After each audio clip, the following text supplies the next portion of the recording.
All right, everyone, I want to do an update on the catch can setup, the homemade setup that I put on my 2015 Expedition Ecoboost. I was having a problem with the check engine light coming on. PCV system disconnected. Apparently it's a common issue when you put an aftermarket intake system on, and sometimes when you put a catch can system on. This was a homemade system.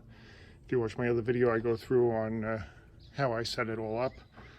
The issue I found, which has now been corrected, was over on the driver's side.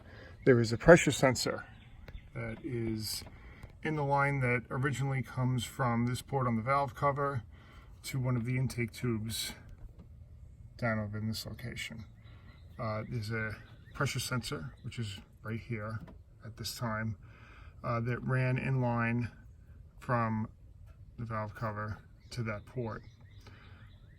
When I first made this system, the homemade system that I put on here, I disconnected this bottom elbow that goes to this intake tube, and that's where I ran my catch can setup from. So the port over here came out, went through the sensor, this hose connected to that sensor, went to my catch can, then when it came back, the hose from the catch can went into this fitting over here, which brought it into the intake tube.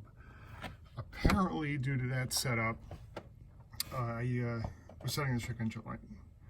So, for the hell of it, I went online.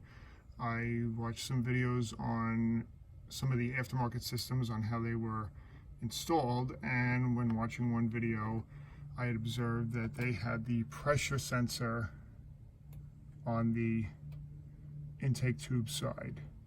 So what I did was I just reversed the hoses. I didn't reverse the fittings yet, but I just reversed the hoses to experiment, and sure enough, no more check engine light.